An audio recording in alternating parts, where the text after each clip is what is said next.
Welcome to our regularly scheduled meeting for Monday, November the 10th. This microphone down for the folks online. We have 4 public hearings before we get to our regular meeting, so we'll enter into our public hearings now. The first one is a public hearing on a request to rezone a property located at 107 South Polk Street from General Commercial C2 to Neighborhood Commercial C3. Is there anyone here this evening that wishes to speak to that rezoning?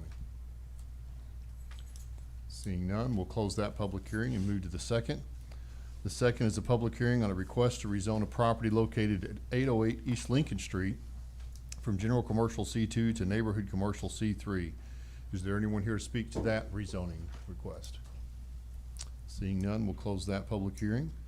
The third one is a public hearing on a request to rezone property located at 43500 and a to be determined address on Oakwood Road from medium density residential R2 to high density residential R3. Is there anyone here to speak on that public hearing? Seeing none, we'll close that public hearing. And then our final public hearing is a public hearing on a request to rezone property located at 603 Franklin Street from C2 to Neighborhood Commercial C3. Is there anyone here to speak to that public hearing? All right, seeing none, our public hearings are closed. If you would stand, and we'll have the invocation. Reverend Everett Smith.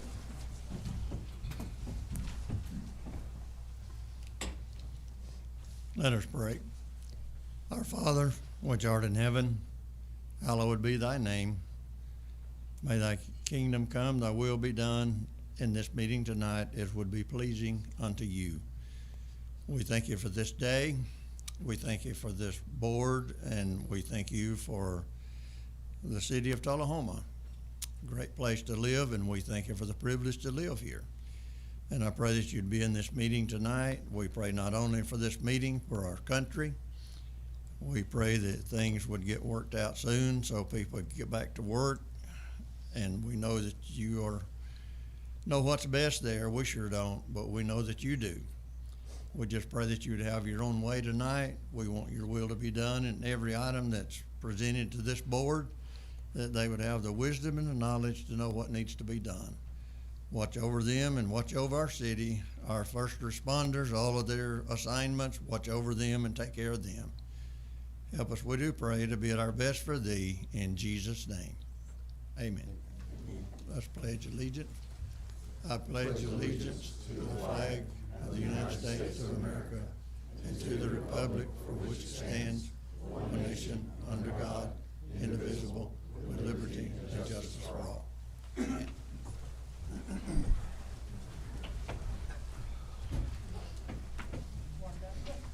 Yeah, a little better. Thanks to everyone for coming out on a very chilly night. Winter has arrived with vengeance today. Our first thing to do here was, first of all, roll call. So I think we've got hopefully our system working today, but we've got our roll call done, all 7 present. We want to recognize our honorary alderman from the Mayor's Youth Council, and so if you ladies will come forward here.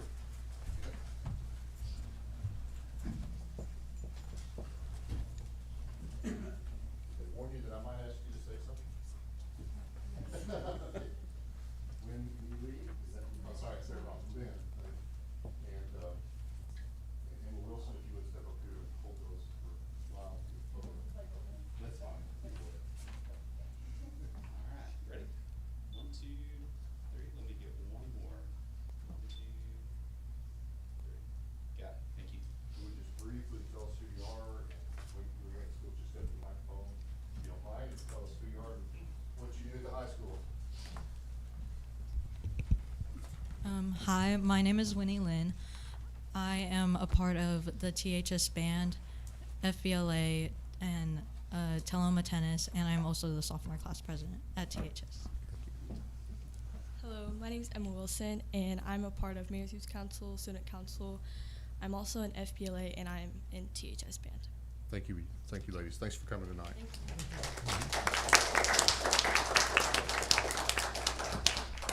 Next, we'll have comments from citizens. All citizens will be invited to speak for up to 3 minutes about any matter within the purview of the board. Please speak in the microphone. Start by stating your name and address. And our first person who is signed up ahead of time is Destiny Holmes.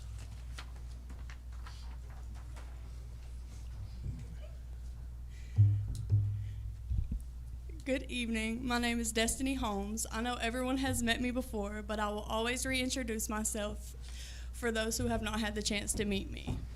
I am a member of the community, a parent, and a co-founder of Garden Youth Outreach, which stands for Goals Are Reachable During Educational Networking. Today, we wanted to show our appreciation to the city of Tullahoma. Investing in our community spaces is important. The revitalization of Jefferson Street Park is more than just a project. It's a reflection of how much we care about the people who live and work in the city of Tullahoma, as well as those who visit Jefferson Street Park.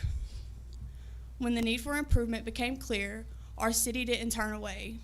Instead, we stepped forward, not alone, but together, listened, planned, and took action. That kind of commitment and collaboration truly shows the heart of the community and how it has grown. We understand it cannot be done within a short amount of time, and certain steps have to be taken, but as long as we continue to put our best foot forward, it can and will be done. We are excited to see where this energy and enthusiasm will lead us next. We are willing and ready to do whatever we can to make this happen. With continued support from our city leaders, residents, and local partners, we know this is only the beginning of something even greater for our city's future.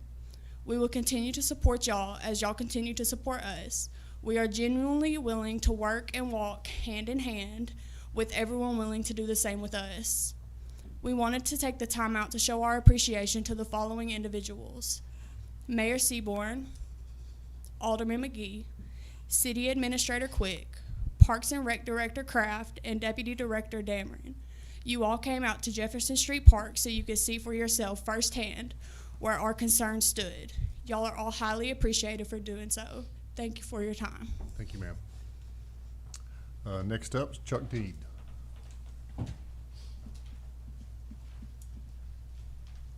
Hi, yes, Chuck Dean, 419 Albemarle Drive. I've noticed all agenda items have a caption as to who the item is from and what the background is of the item.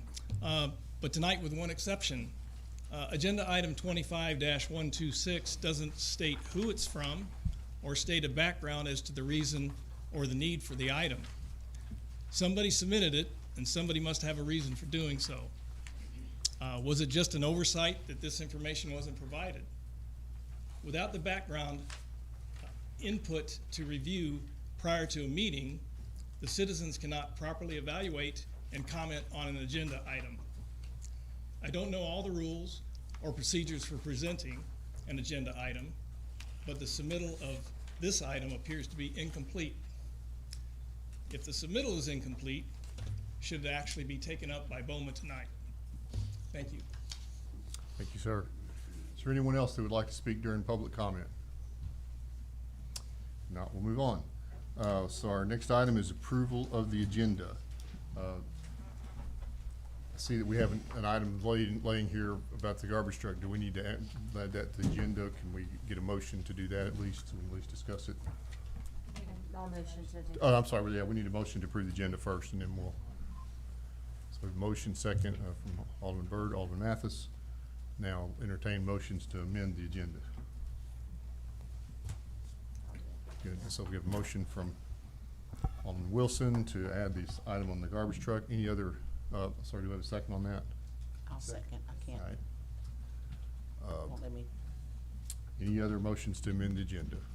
I'll second it. No, we got the second. Okay. So do we have any other motions? I do have one item, but I'm not certain if we're supposed to wait until we get to the agenda item. This is the time to amend the item to either. Okay, yeah, let's do this one. I'm sorry, we're gonna vote on one at a time. So is there any discussion on the garbage truck? If not, let's vote on adding that to the agenda. I'm sorry, you ready for that?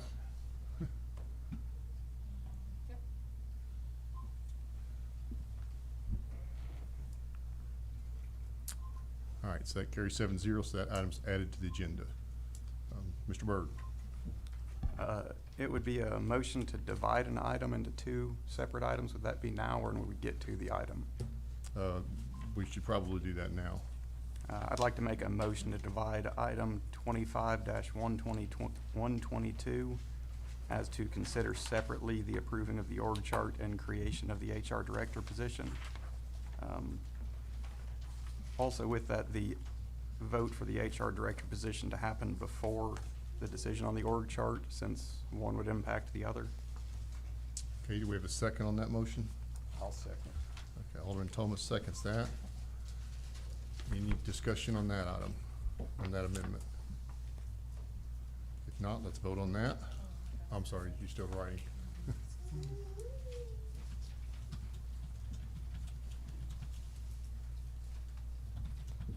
So we're dividing item 25-122. Yeah. With the first part to be motion on a new HR director, and the second part to be the approval of the org chart. Any discussion on that? All right, if not, we'll vote.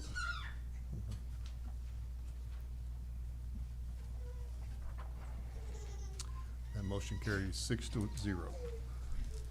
Any other amendments to the agenda? If not, let's vote on the full agenda now. Yeah. Sorry. I gotta slow down.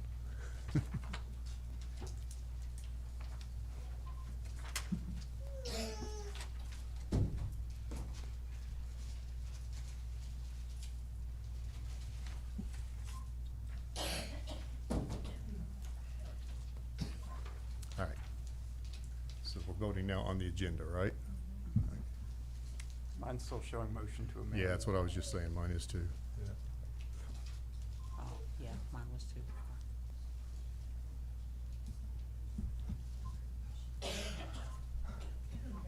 There we go. Well, it still says the motion to agenda. Reacting to the cold weather.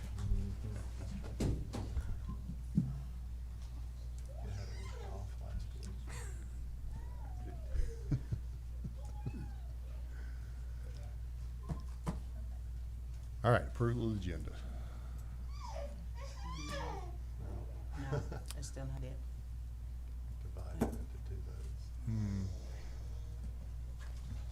It said it until I went to vote and it changed or something.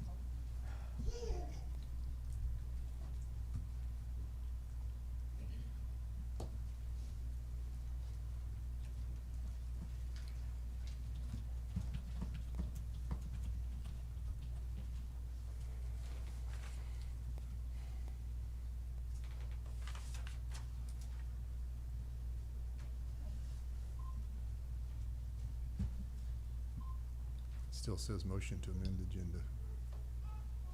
Should say motion to Approve the agenda, right?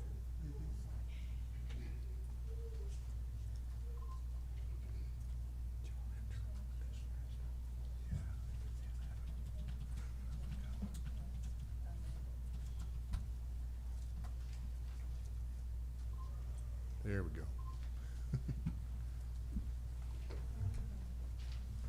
Fast.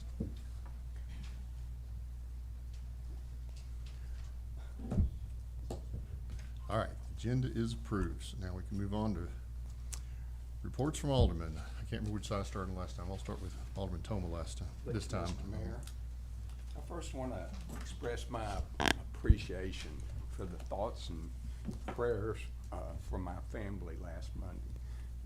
I will tell you this, I would have much rather been here than sitting in Erlanger Hospital Monday night. I'm proud to have a new granddaughter, Liza, but my daughter-in-law had some complications from childbirth, and fortunately that was taken care of the next day. But I do appreciate, again, the thoughts and prayers, and would a lot rather been here, I think, than sitting in a hospital.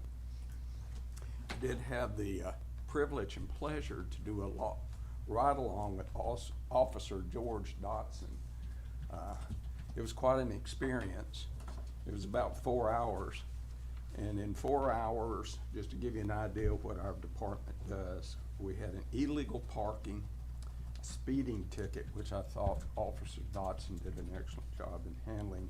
We had a trespassing, a domestic violence, a DUI, and that's another experience. and then they wrestled a deer out of South Jackson Civic Center. They did all that. We ought to be proud of our officers and respect what they do on a daily basis. I thought it was very appreciative for Officer Dotson to thank this board in regards to the equipment and the vehicles that we allowed them to have, and I really appreciated that. The other item, I was not here, but I want to address, and that's the Wilson Avenue project. More symbolic, I would have been in favor of the neighbors. I think that project is not fitting for the neighborhood. That item or that development was out Wilson Avenue or maybe out Ledford Mill Roads. But it's real concerning to me that we're not, in my mind, protecting the integrity of our neighborhoods.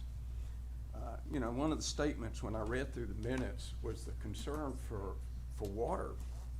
When you put 4 retaining ponds, as I understand it, there's obviously an identity of a potential water issue. My concern is who's gonna take care of those retaining ponds?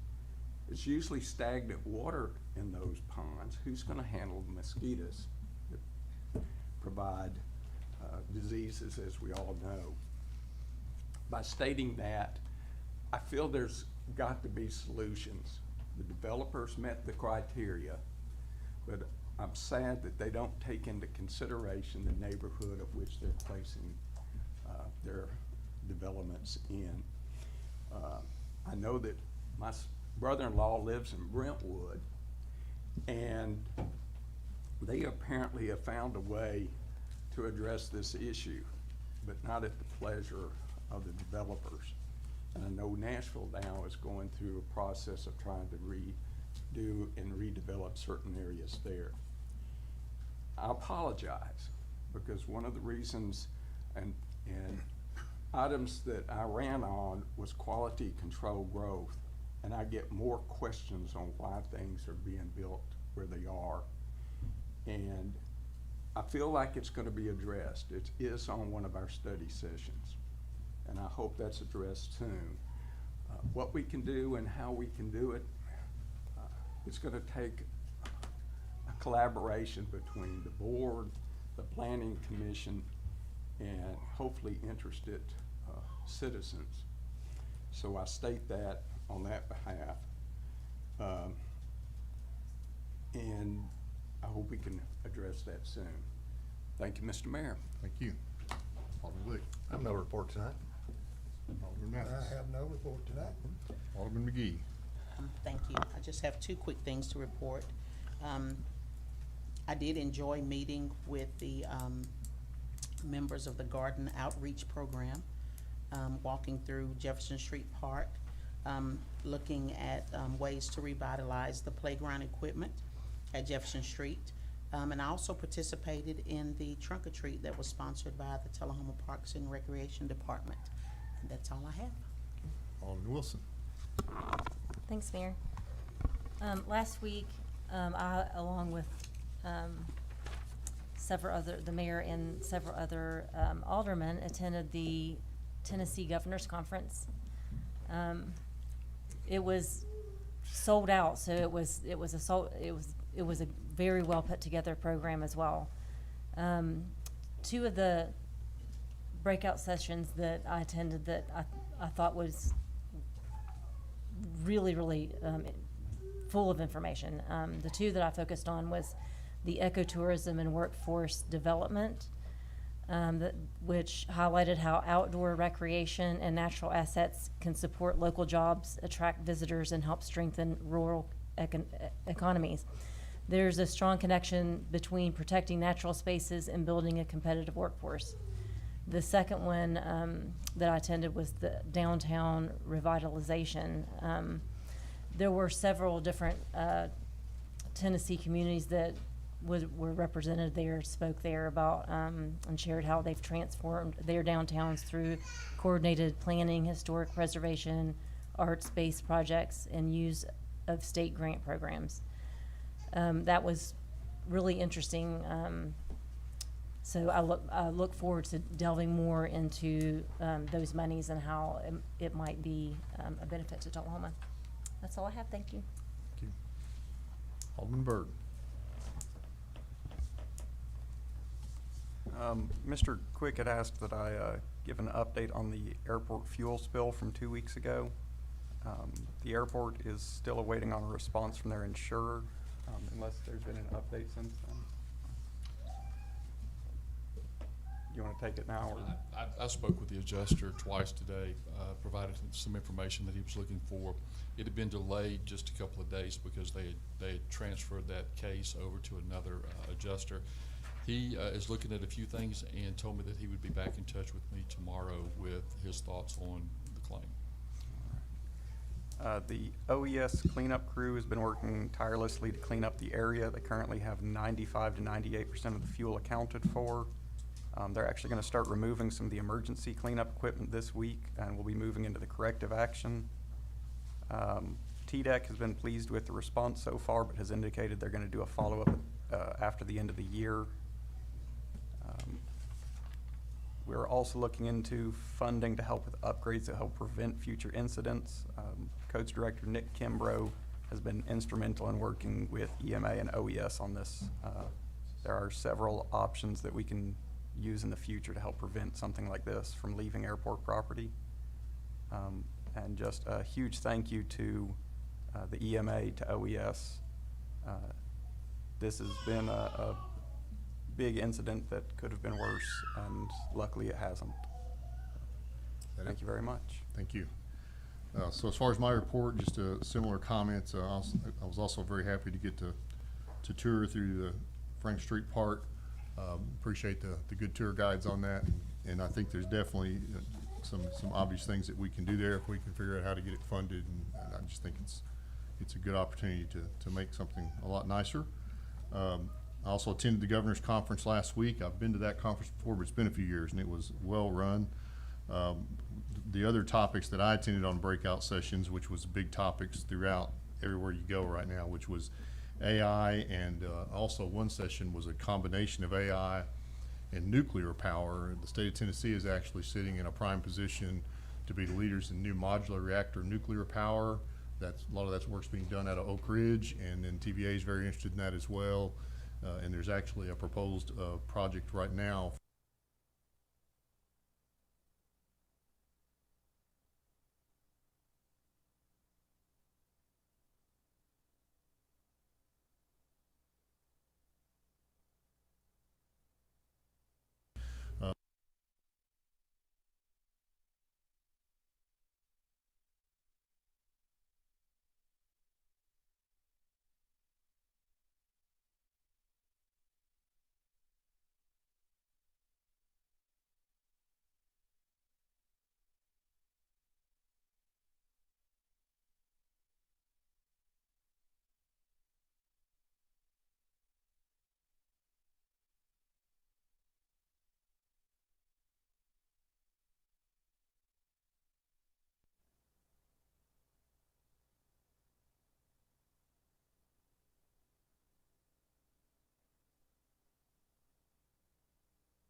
resulting lots will be very similar in size to the other. Well, not size, but occupancy. I mean, most homes there are single, you know, dump in duplexes. There are the homes there. Personally, I did not go out and check to see how the homes are inhabited. Okay. Hopefully there's, my memory serves me right, there's a lot of single family residents, but I haven't been down there in a while. You know, this kind of conforms to the fact that, again, I get all these questions, why is this popping up, these, little apartment buildings popping up in my neighborhood? Mine is on that high, so there again is my concern, is if, you know, if we move this from C2 to R3, can you still put duplexes in R3? We're moving from R2 to R3. Or where it is now, it's You can R2. still put a duplex in R2. The uses don't change. The main tangible difference in going from R2 to R3 is that the two-family dwelling in R2 is required to be on a 20,000 square foot lot, and the single-family dwelling is on a 10,000 square foot lot. And then in R3, the two-family dwelling can be on a 7,500 square feet per unit lot, which for a duplex would be 15,000 square feet. So it allows you to make the lots slightly shallower. You still have to have the required lot width of 125 feet. So all it does is it lets you take a little bit of depth off the back of the lot to put the duplex in. So you can't double up on that lot No. if you change the. No, it doesn't allow any substantial increase in density. It just allows the Chastain Street to be constructed as it was originally designed. If it was to be left in R2, the lots would be too shallow, even though they're wide enough to fit the road. I have another remark.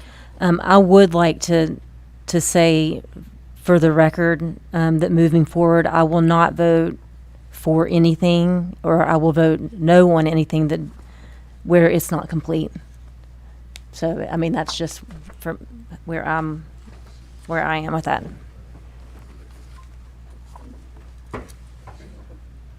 Any other comments? Now, let's vote on this one.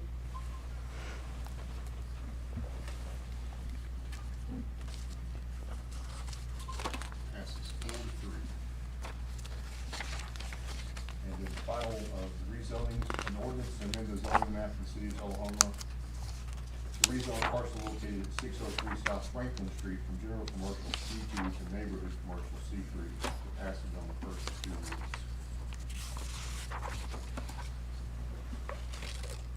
Motion? And a second. Motion and second. I would like to go back to this one.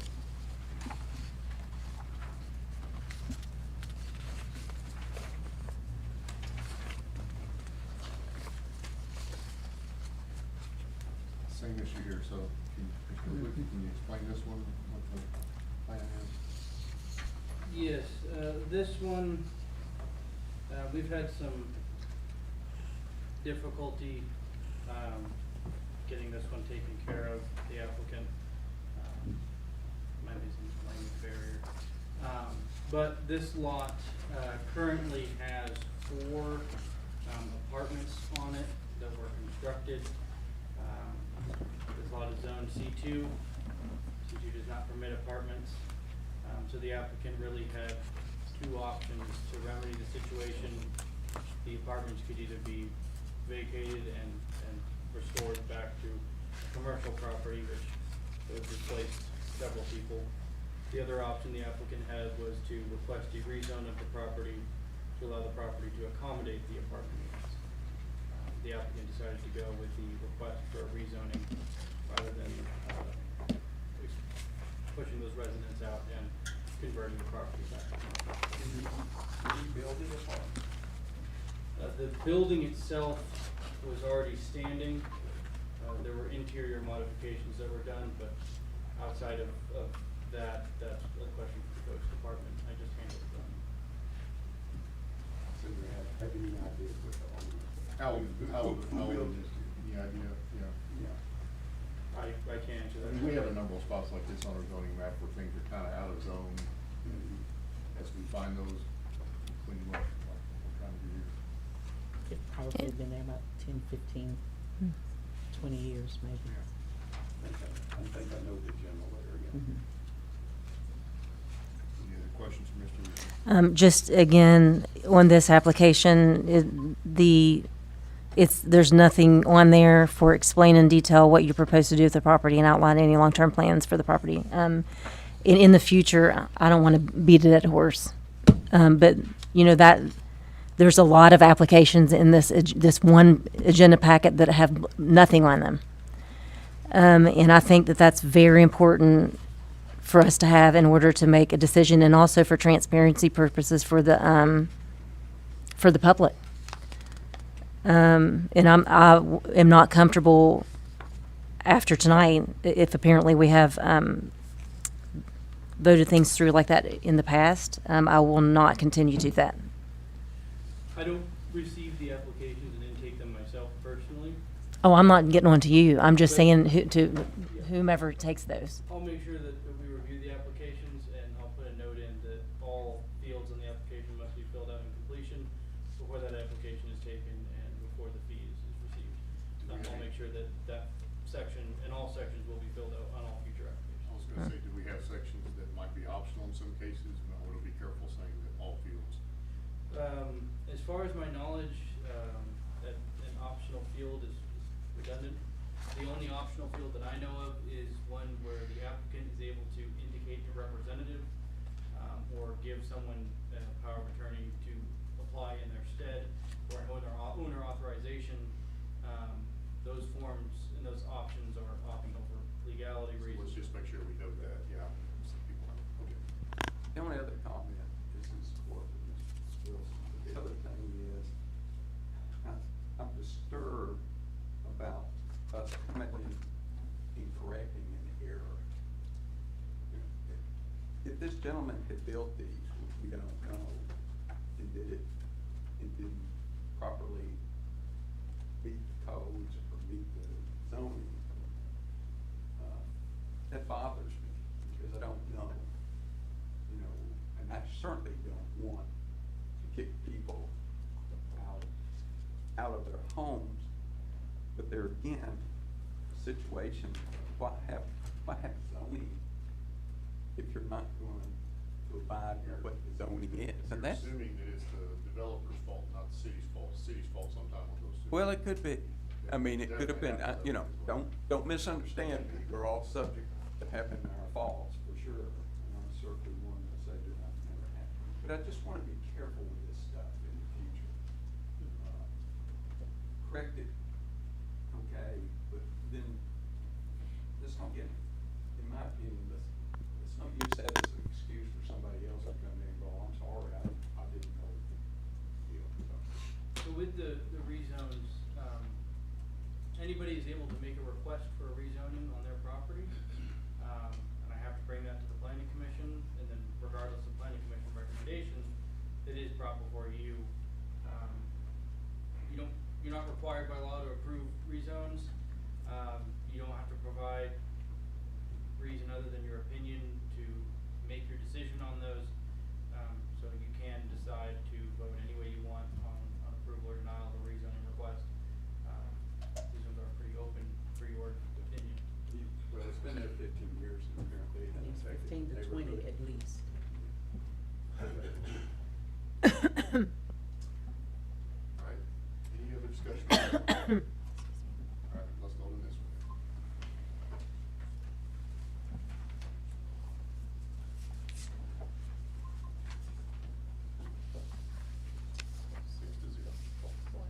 I'm sorry. I was looking at one. Yeah, I got the 6 right, so that's not too great. All right, so that's the end of the ordinances, and that brings us to our next item, which we have split in 2, so I'm gonna turn that to make sure to get it right. We're gonna deal with the second portion first, so I'm just gonna read this portion so we all know what we're debating here. This was, item was submitted by our city administrator, and writes in here for item 2, the second part of this. At the August 26, 2024 meeting of the Board of Mayor and Aldermen, the position of City Recorder and Human Resource Officer was presented and approved by the Board. During this meeting, it was explained to the Board that the City Administrator would review the position every 30 to 90 days to ensure the effectiveness required of this combined position could meet the city's needs. Furthermore, I stated that if it were determined that the new combined position was not operating effectively as designed, I would return to the Board with a different option. After observing, reviewing, considering the workload associated with the current City Recorder Human Resources Officer position, including the ongoing training required in the evolving field of human resources, I've decided that this position should be eliminated and the two roles will be separated once again. The Human Resources Director job description will be updated and the position will be posted on November 11th, 2025. It will remain under the direction of the City Administrator as outlined in Tullahoma City Municipal Code 1-302 duties. First of all, do we have a motion to discuss this? Motion from Alderman Byrd. Second. Discussion. All right, let's go to second for discussion purposes. Discussion, Ms. Wilson, you want to start since you made the motion? You don't have to, just, you know. I did make the motion. I'm sorry, Mr. Burke.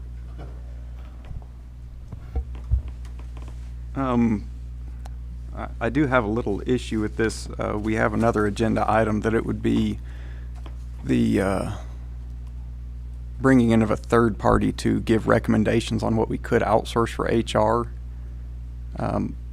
If we were to reinstate an HR director right now and then in the future take away some of those job responsibilities, it would change the person that we might hire for that job. We might not need someone who's required to do certain tasks anymore. So that's my thoughts right now. So, am I understanding this? Are we voting to hire a director? If we were to approve this, yes. Okay, I have some issues with that.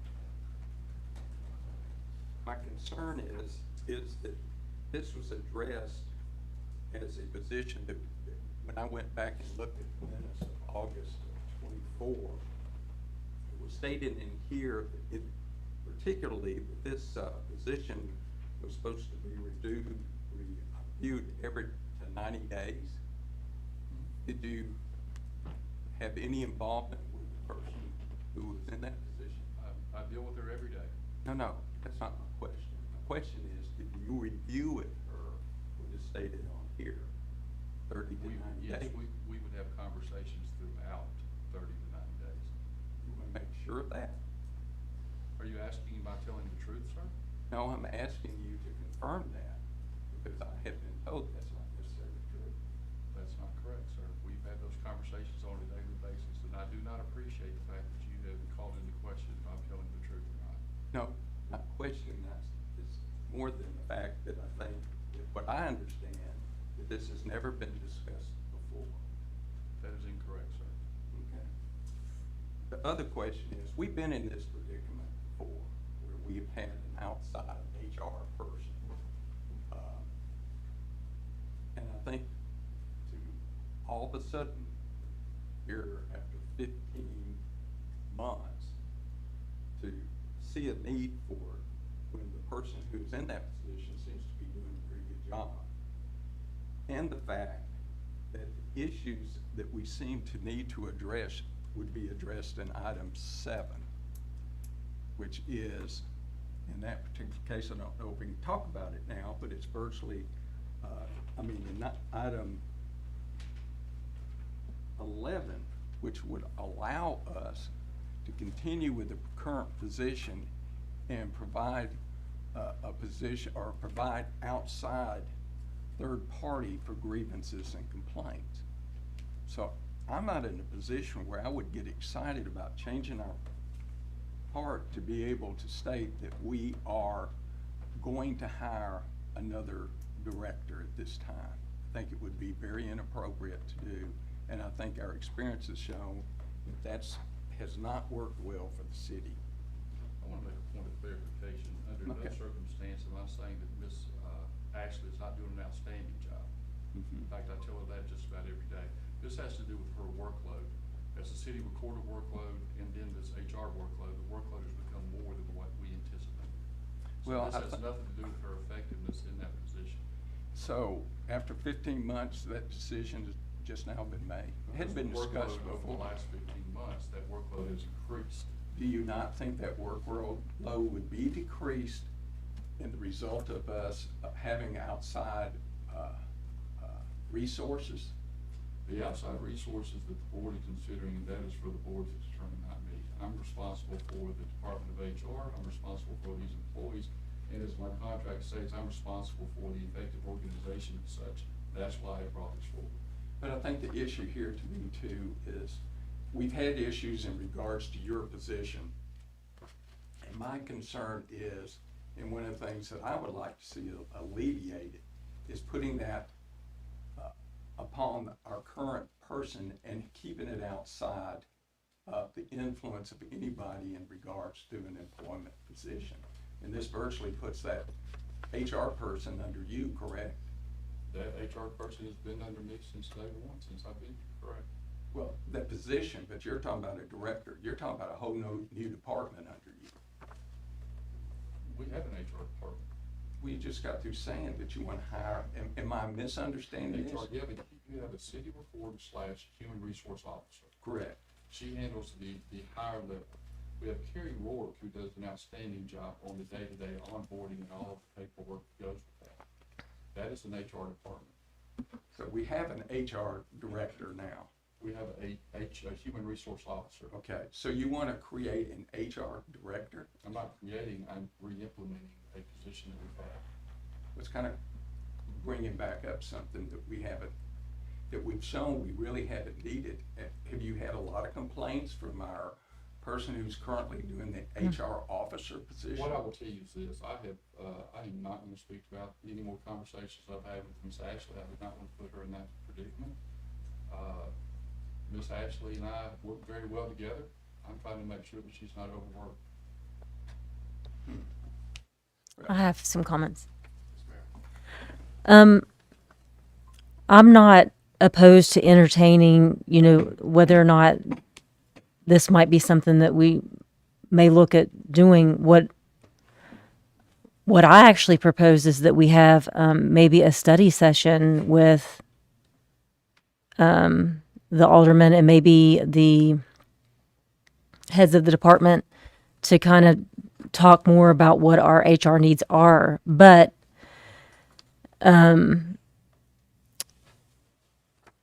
we have kind of discussed as a board that we need to, the need or the possibility of obtaining services from an HR company to help look at our HR to see what our needs are and kind of like look at our policies to see, if any of those policies need updating. And I guess,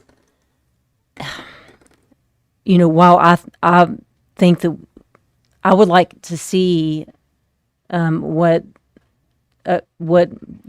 our needs are before I feel like that we have a lot of moving pieces and that we're doing things real quickly in regards to the HR department. So I guess where I am with this is that I feel like that I would like to see what an outside company maybe looks at what our needs are for the HR department and our policies and all that stuff before we start, making any rational decisions.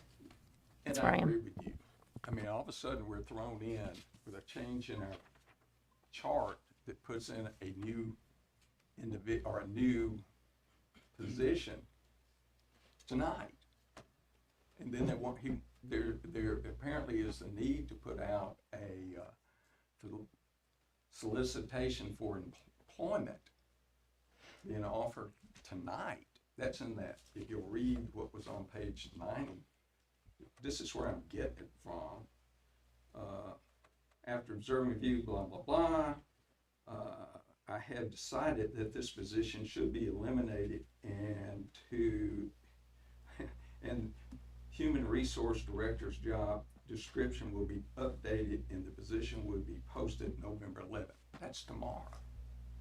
And I think in any position, especially when we're developing a new, or adding a new department, that there's definitely more need to discuss it amongst us than making a decision on that tonight. And I think you're right. With the study session, I think that's a really would be a smart way to, for one, to be transparent with the public, for two, just so that we can kind of brainstorm what we think that we need. Any other comments? Yes. I'm not saying that I would never vote for this. I just think that it might be a little premature at this time. We've kind of been all over the place on the HR.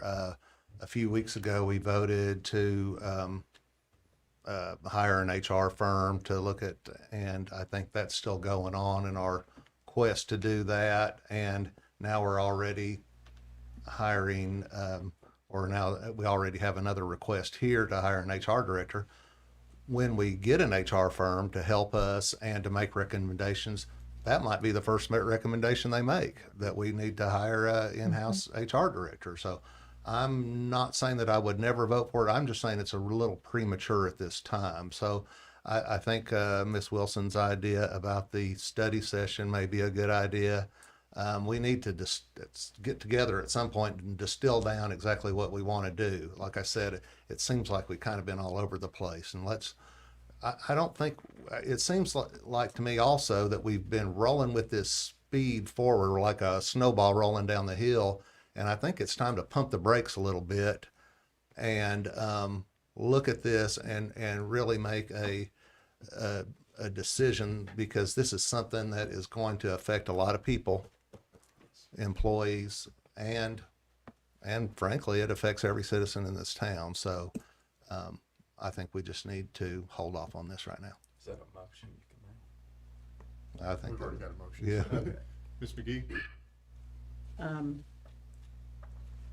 I agree with what's been said so far, but we still need to look at putting someone in place so the current employees can have someone to bring grievances to. And we're going to discuss that in a later Okay. agenda item. And then I'll Anything save mine So, for that. Okay. can you tell me what the motion is now? Well, the motion is on approval of this second part of the agenda item you just have in front of you. That's the way we restructured the agenda. Yes or no? So that's a yes or This- no. So this would be item. It's- Maybe the mayor could recommendation read it 03. again. What is it? Item number 25-122A. And then there's an A, and then there'll be a part B. And there's a B. So number 2 is part A, and number 2 is. and 25 from 26 is part B. So the when we broke it into two, Okay. A is going to be number 2, Okay. Yeah, and then B is going to. So we're flip flop. it didn't make a lot of sense to vote on the new org chart if we weren't going to. I agree with you. So I'm that's, sorry, so I that's, misunderstood. no, that's okay. I'm good now. Okay, is everybody finished their comments? If they are, let's vote on this, the approval of posting a new position for a city administrator. HR. I'm sorry, HR director, sorry.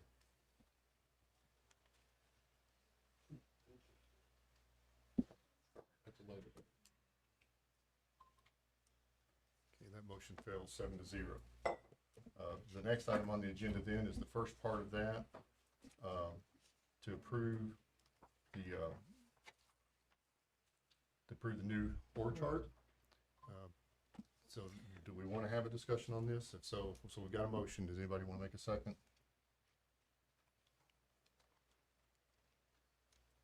If there's no second, the motion. He wants to say something. I was gonna say for clarification, I can bring back that B, So, you just bring it back to a separate item at the next board meeting. Yeah. With just, dotted line changes. but for tonight, if we don't have a second, then there's no discussion. So I'll just And the bring it back motion, on the the next motion agenda. fails. Okay. So that motion fails for lack of a second. Move on to the next agenda item, which is, where did we add? We had the garbage truck at the end, I guess.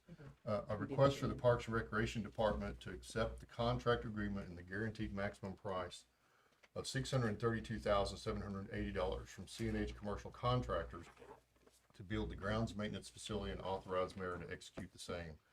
Do we have a motion second on that? We have a motion from Alderman Byrd, second from Alderman McGee. As I recall, we voted the funding on this the last time, so now we're voting on the contract. Is that correct? What the board asked for was for a breakdown in pricing, and so they were able to provide that to us rather quickly. I believe, in fact, if you have questions regarding any of that, we have a CNH here, in case you have any specific questions. But did we not vote to approve the contract the last time? You did. Yeah. But we asked for for transparency purpose for the public, that we could put in, I like to have all of the, So we have that. Is there a need to vote on this again? We already voted to approve it? Yeah. mhm. That's what I was thinking, yeah. So last time was proposal, this time's the contract. Okay. All right. What are you doing, Terry? Anybody got any questions for the Park and Rec? My name is Terry Erickson. I'm a member of the team with CNX Commercial Contractors, and I'll answer a question if you need me to. Try to. Any questions? And I thought it looked good. I just wanted it for the purposes of knowing what was what as far as the pricing. But thank you. CNH was the one that did our most recent project at Johnson Lane, did an outstanding job on the pavilion, the bathrooms, and I would expect they would do a similar job with this maintenance bill. I just wanted to say thank you for the speed in getting this put Yeah. together. Yeah, that was fast. It's really quick, and it was good to be able to see the reason why the price was what it was. Now, we've been fighting cost increases from metal building manufacturers for months now. I know that when we first started this project, we have probably lost $7,000 just in price increases over time and tariffs. If tariffs hit us again, we're trying to get this all locked in. Which right now we have our metal building locked in, so we're just trying to wait for signatures. Sure. That's it. There's no other questions on this. Let's vote.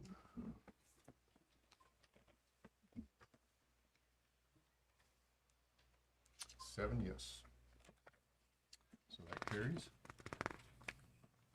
Then the next one is a request, item number 25-124, request from the Parks and Recreation Department to approve a services agreement contract with Rec Technologies for the implementation and support of recreation management software in the amount of $15,000 and authorize the mayor to execute the same.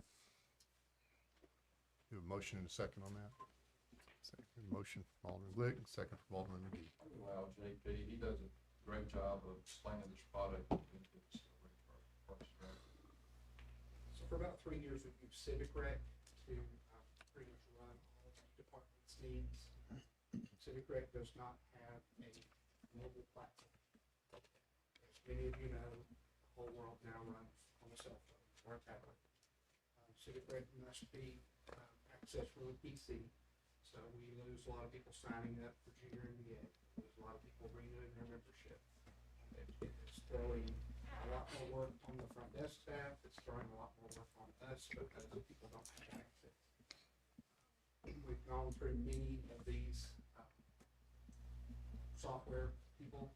There's Vermont Systems, there's RecTrack, RecTest. I mean, there's a million. Rec is fairly new. It was designed by the people that do like Airbnb or some of the ones that are very easy to use now, Amazon, things like that. It's about $9,000 annually. The one-time $6,000 implementation fee will take the information already in Civic Rec and load it into their system. It will train our staff. That will make all kinds of processes and things that will streamline. One of the big things is daily reporting. We are now operating more concession stands. Actually, next year we'll take on 2 more concession stands. We have to run that on a tablet. We do not have PCs out there. We do not have wired internet in a lot of locations. So what we're doing now is we're running 2 systems. We're running Civic Rec for the day-to-day at the community centers, and we're running Converge software, which is for the remote concessions. That makes 4 reports a day, 2 cash, 2 credit cards. That not only does my department reconcile, but then Sue's department has to reconcile. 2 deposits into the credit card account. It's become, we have it down pat now, but it's taken us a year and a half, I think, to figure out how to streamline it. We spent most of the summer last summer fighting with this.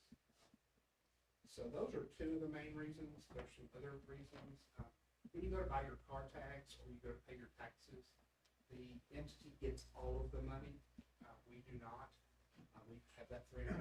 We're going to pass that to the end user, to where when we charge $3 to come into DWS, we get all $3. Right now, we're not getting that. That costs the taxpayer more money.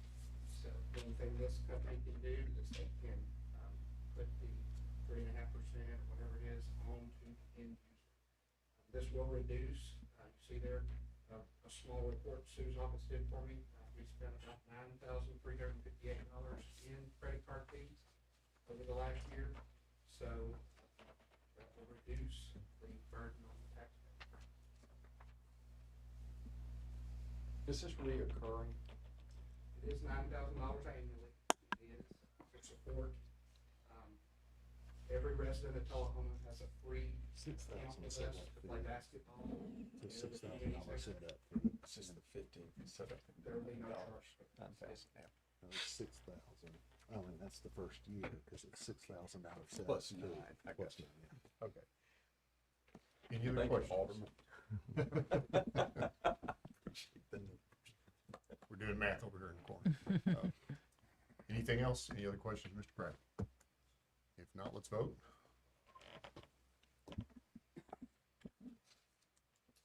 That gets approved 7-0. Thank you.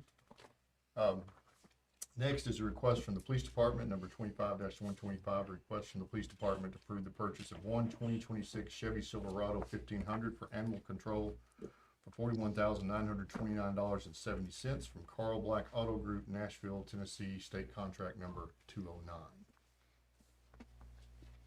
A motion on that? A motion and second. We have a report on that?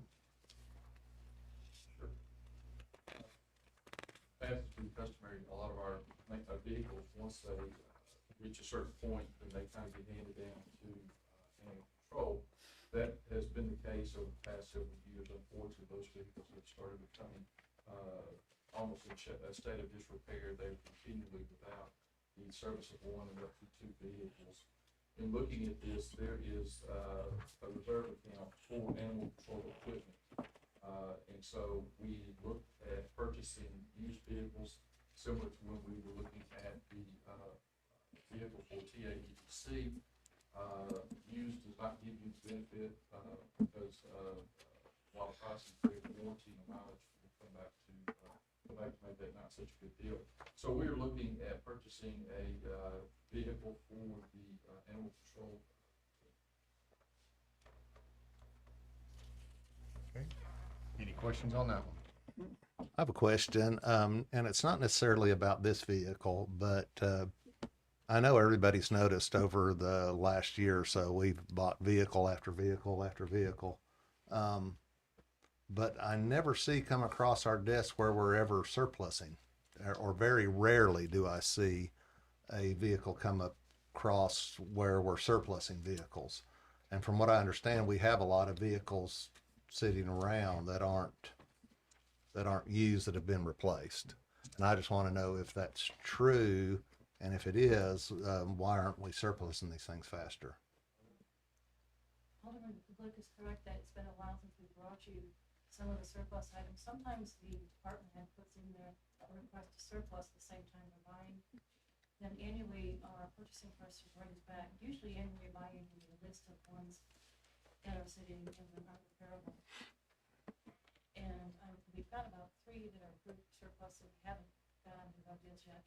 And we've probably got, I would say, 3 or 4 more that should be brought to you for surplus. Okay. I just wanted to make sure they weren't sitting around and getting older, and as they get older, they're worth less, and Yeah. and also costing us insurance if we're still holding insurance on them or whatever.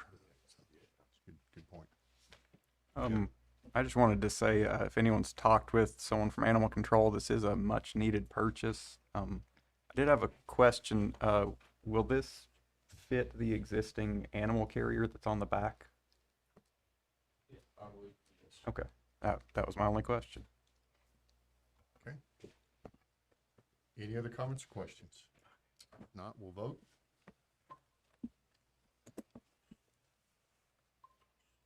Okay, that item is approved 7-0.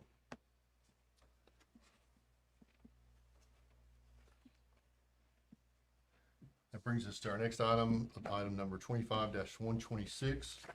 Request to authorize the city attorney's office to retain an HR firm for 3 purposes. Number 1, to address employee complaints and grievances. Number 2, to review and make recommendations to the city's personnel policies. And number 3, make recommendations for any other appropriate HR services. Do we have a motion and a second to discuss?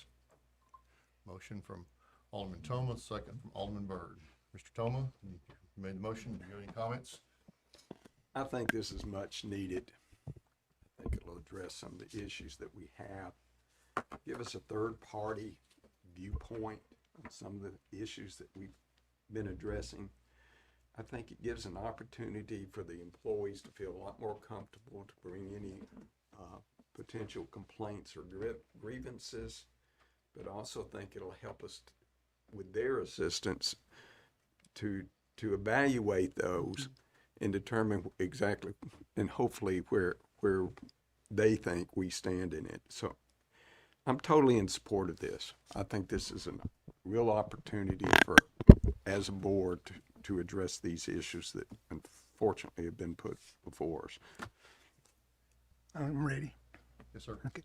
I'm going to go just exactly opposite what you said. Okay. I'm absolutely against it. I tell you why. I do not like bringing somebody in here to do our job. I know you've already said you don't feel comfortable doing that. Well, if you're an alderman, you need to feel comfortable doing it. Another thing is that when we do this, we don't, I lost my train of thought there. I don't like to bring people in and come in here and they vote what we need to do. We need to do it ourselves. And I think we need to get a group from our board of mayor and aldermen, 3 or 4, and let them complain to that 3 or 4 committee and let it go from there. Well, I respect your opinion, which I do. I've respected it for an awful long time. I know you have. But my issue with this is the fact that we're being hit 2 different, or really 3 different ways. We have employees that have brought stuff to us, but in this nature, we can't, to keep, trying to think of the word, their anonymity, so that they will talk to us, has been limited. I mean, I've had one person talk to me. Somebody else on the board may have that, somebody else. And then there've been you and some of the others, for whatever reason, they don't want to discuss it. Also, in fact, I think it's in fairness to the person where the complaint goes to, because, to a certain extent, we've been blamed, and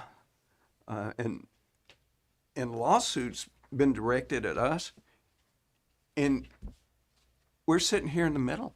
I'm not trained to do this. I don't think there's anybody on this board. And I don't think they're making our decision. I see it as an investigation. Come in. They don't have any dog in the fight.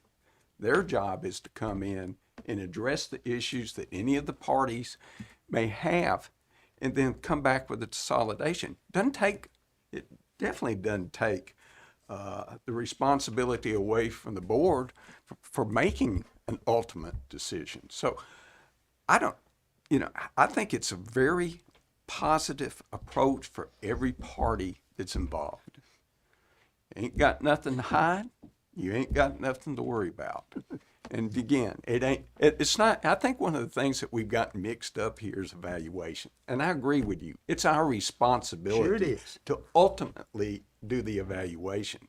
But that doesn't say that you don't need outside assistance to help that be evaluated, because we're in between it. I tell you what's going to happen. We go that route, and we're going to get somebody in here to do grievances and complaints. Then all of a sudden, they're going to be doing the evaluations and everything else. Well, that's It's an assumption, but which assumption I don't that- agree with you, but it's an assumption. It'll happen. I'm telling you, it's going to happen. And I think it takes the HR person out of that position too. I don't think it's an easy thing to sit here as an employee and get complaints about your employer and then get complaints from the employee. I think it's a tough situation for our city administrator, because we have had a difficult time trying to identify, in certain extents, exactly what have been told. And in all fairness to him, I think that would be consolidated by having somebody else that knows how to do it. I'll tell you this, I called up the referral we had from Travelers Insurance Company and talked to the person who has had 20 years experience in doing this. She explained how it works. They come here, they interview the people involved. They don't make the decision. They formulate the information and come back with recommendations or stating, based on our findings, we don't think there's really any grounds for this. And we're not the only ones dealing with this. City of Franklin, she wouldn't give me the details, but they got caught in a kind of a situation. She says, we deal with this a lot of times when you're dealing with CEOs that have been complained about. But they don't make the decision, Coach. They virtually come in from an outside, from people who are trained to do this. It's a third party that they're not saying, you're in favor of this and you're in favor of that. You're against this, you're against that. Ultimately, you're right. Let me tell you. Yes, sir. You know what initiated all of this? You had a few individuals who were upset because he was probably a little tough on them. So now it's gone back to the city administrator. All of this goes right back to him, and it's not fair. That's not something we need to do. I'm just telling you. And well, I appreciate and that. another thing. So have you been told I've that just- by any employees? Hold on, let's go I one haven't- at a time. I'm Let's go sorry. one at a time. Coach, I haven't had any interrupted. employees come to me complaining. Zero. And I have gone to employees and asked them, I said, tell me. They said, I have no problems. Okay. Then we have a group and a list comes in here and says, we have all these problems. I don't see that. Okay. That's where you get into problems, where you have those. Now, another thing, and I'm going to direct this at you. I'm just about tired of hearing about Franklin. They have nothing to do with us. No, they're an example. They're I know. anything. But you got to give an idea of where these things. In Franklin, we don't even know exactly. That's a what they're big doing. place. Well, a lot of places. All right. Okay. I mean, both literally and figuratively right now, I'm right in between these guys right here, because I think that I agree with the concept that is on here, but I can't vote yes on this tonight. I can't vote the way it's presented. I think, once again, I think we're getting in a hurry.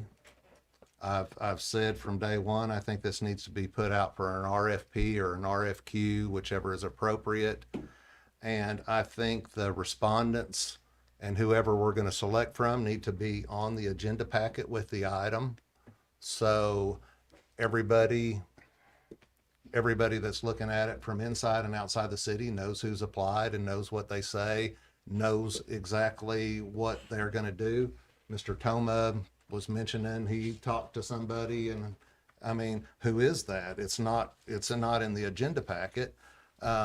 So anyway, so I think we need to back up and we need to put out a RFP, RFQ to ask for these services, see what firms respond. We could also, at that time, we could seek people and ask them to respond to it.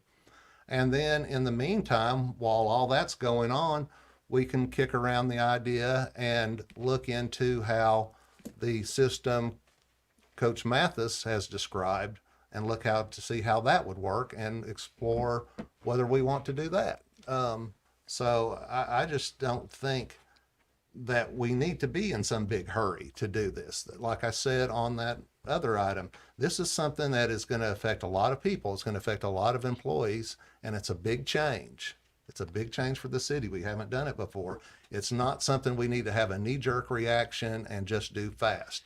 We need to be very deliberative and do this the right way. So tonight I will be voting no on this. Hold on, Alderman. Is there anyone else that wants to I make have comment first? pushed the button, yes. Yes. I'm not opposed to consulting with someone about these things, and I do think that we need a consultation to help, take a look at some of our policies and maybe recommendation for HR and things, address any complaints. However, I don't, when an item's put on the agenda, I don't ever want somebody making my choice for me. And so I think that if I'm ever going to vote for something, I want to have all the facts, and I would like to see some companies on here that we make a choice of the company, or, there needs to be more It's not there. that we just don't have all the facts here. And I mean, But it needs to be here for the public. the way that this is without any information included with it, I would have to vote no at this time. And I would actually make a motion to remove this item until we could have the supporting information. I think we've already had a motion to have the item, so, Or tabled. Like to, Do I you have to- respect. hold on. Alderman Byrd's next. Okay, I'm sorry, Mr. Byrd. But she's made a motion to table, and remind me, somebody help me with my Robert's rules on tabling. Well, first of all, we'll have to have a second for that. My second. All right, so a second for that.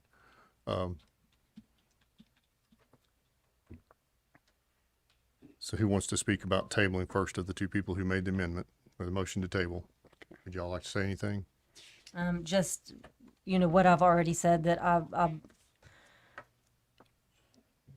any time that I'm voting, and it kind of is reflected in earlier on the agenda, not having all the information in our agenda packet, that we need to make a decision, and I'm not ready to make a decision on this until I have all of the information in there. And really, not just, and it is for me, that I want to be able to make a sound decision on what I'm doing, but it's also as important for transparency purposes for the public. I think that the public needs to, to always be able to see an application complete with a description of why something's being rezoned, or that we're not just handing things off for other people to do that are out of the public eye. Mr. Glick?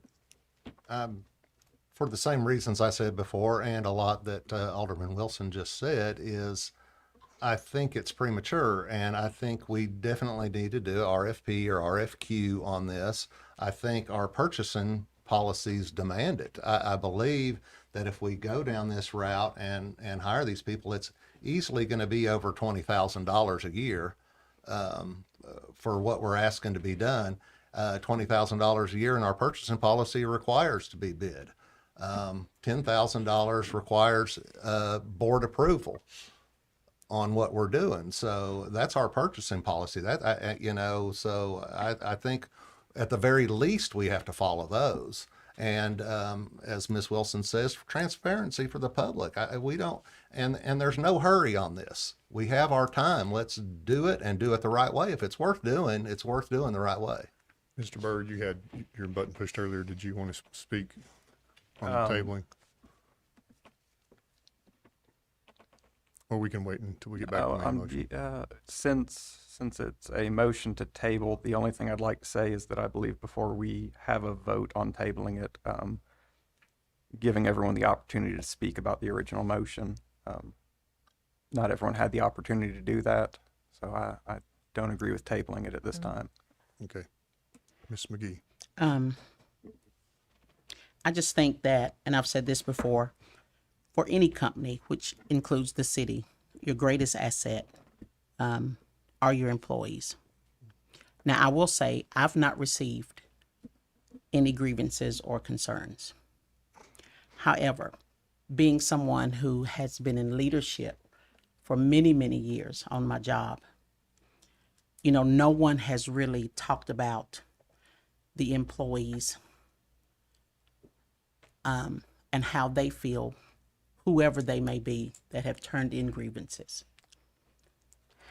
I think it's only fair to them that we put something in place that they feel safe when they do have a grievance. They need someone that they can go to. And that's not really been discussed. And the only way to do that, in my opinion, is to get someone, a third-party person, someone who would not be partial one way or the other, either protect the person who's has the concern or protect the person who the concern is against, however which way it goes. And I think we need to do that sooner than later, because what's going to happen is you're going to have a lot of employees who feel like what they say is not important. And then they're going to feel like they're not important. And then what you're going to do is you're going to have a mass exodus. And that wouldn't be good for the city. Statement on this, it may be clarity. When we've been discussing the potential for lawsuits and so forth, we're virtually asking the city attorney to retain an HR firm. Is that legally liable? Let me ask that question. Yeah, So please. first of all, could the attorney's office describe how you would anticipate going about this process? I think we talked about that some last time, but considering that we've changed this motion, can you clarify again what you think your process is for doing that? Will there be a choice involved for the Board of Mayor and Alderman? Are you talking about whether or not we're gonna do an RFP, or if the Or at least a selection of choices of who would be hired? The board would have the choice ultimately as to which HR firm would be picked. Steve and I do not want to choose that. We don't mind bringing you all resources, or you doing your own, research to provide the resources to the board. We don't want to pick who that is. We think that the board should pick who they're going to retain as far as the HR firm goes. As to statement about the RFP, we met with the finance department when we were authorized previously to look into HR services. We met with the finance department. The finance department, I hate to throw you under the bus, Sue, but Sue indicated to us that we could use our attorney contract. Our attorney contract with the city allows us to retain outside firms for additional resources that the city may need, or for additional needs for the city. And so that part of our contract could be used so that we could bypass the RFP process, is what was relayed to us. And so that's why we brought that back this way. Okay. And it was, let me say this too, a citizen brought up that it was stated that there's not a from line on this, and so therefore somehow it should be not proper for you all to vote or discuss about this item. I totally disagree with that. I don't think there's anything that absolutely requires an agenda item to state who it's from, but just in case it does.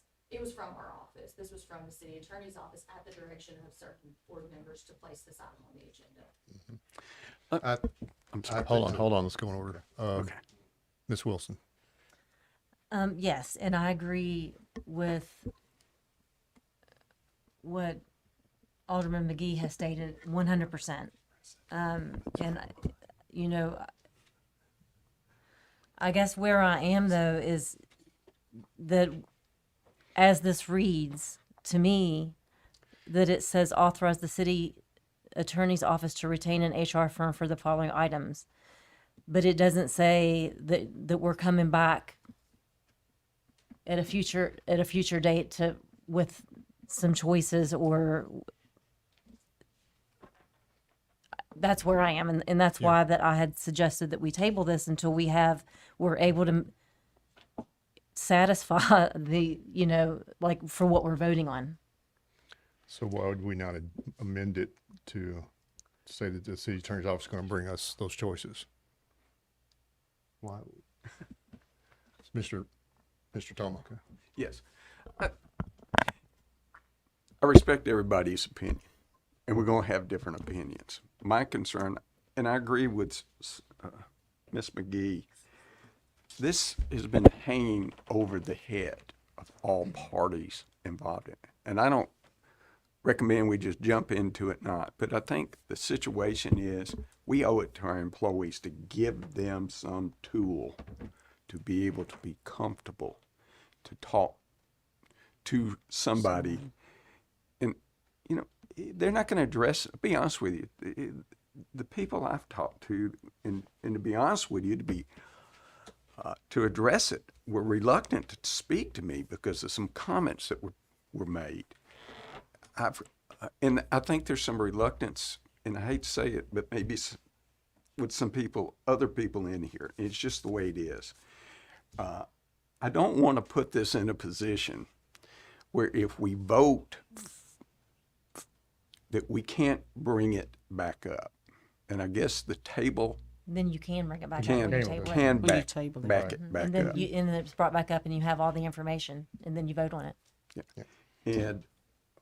And I, you know, when you talk about RSP or whatever, the person who writes that, do we go back to our city attorney to ask them to do it? I think it, you know, so there's a lot more involved. I'm really concerned about where we stand, where everybody stands, table it, how long is it going to take it, how long are the employees, how long is the city administrator? It's an involvement that I'd like to, and feel that this addresses properly. For So, for tabling it would have to bring up the next meeting. Okay. And then we would have, you know, CVs, or there would be more information in here as to who were. Who are we going to get to Going to do vote. that information for us? We have staff, city staff that does RFQs, RFPs, and I think a lot of what would be in the RFP would be the information that was written here in the agenda item, that it says the 3 things that we would like for them, for the firms that are applying to do. You know, and I agree, and I agree with Alderman McGee, and I agree with everybody here that I want to protect the employees, but I also want to protect management, and I want to protect this board. And I want to have somebody that we choose and that we know all our options that are out there. And I don't really think I think an RFP process will take a few weeks. I don't think that is too long to make this drastic of a decision and change to our policies, to wait a few weeks, see what we get, and be able to choose from them. Because right now, and maybe I misunderstand the way this is written, but this is authorizing the city attorneys to hire someone based on their contract. And I have to state that I do disagree with, I don't disagree that they could hire somebody, but I don't agree that they could hire somebody at the dollar figures that this will probably cost. I think our purchasing policy has dollar figures attached to certain levels of buying that we can do. And I don't think the city attorneys would be any different than any other employee, Parks and Rec director, Public Works director. When an item gets to a certain dollar figure, it has to go out to bid or RFP process. So I think the best thing to do is do that. I for a lot of reasons, the best thing to do. And then we have, we could see the choices. Everybody it will be transparent. Everybody in the public will see the choices that come to our agenda, and they see who we're choosing from, and then we choose a firm and we go forward, and hopefully everybody will be happy. Mr. Quick is recognized. You know, I'll press that button so long before I can. So, Mr. Quick, I think the chair has the discretion to let the alderman on the board speak first. Okay, good. I'm just trying to, this is what it was, it was from the from, so, for Lori, to make sure we're reporting this right, it was from the city attorney that this item 25-126, or would you say it came from Alderman? I said it came from the city attorney's office to put it on the agenda at the direction of members of the board.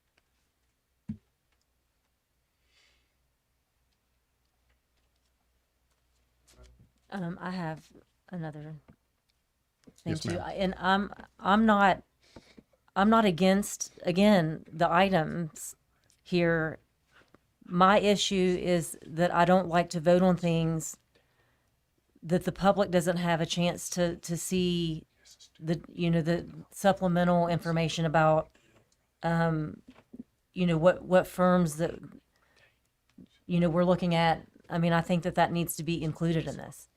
Yes, ma'am. And which is why that I don't want to vote no on it. I would rather table it until we have all the information. So understand. So I have a couple comments. So, Mayor, you, I hate to say it, Sue's arms. get She's been further up, her hand has I been did up not for a see. long time. I'm sorry, I did not see you, Ms. Wilson. Go ahead. I'm sorry, I just wanted to follow through since Ms. Haskins mentioned my name and clarify that what I said is that in their contract, they are allowed to hire specialty legal firms, not not an HR firm, but to be a legal firm in HR. So thank you for Under that. the contract, with the approval of the mayor of the city council. So With one of the the approval questions, of the board or the mayor? Under the board or under just the mayor?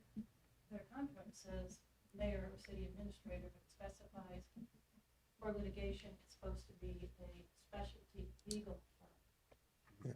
Not just a generic. This isn't litigation. so, either. so, And that's correct, and Yeah. of course, we contacted some law firms that specialize in this.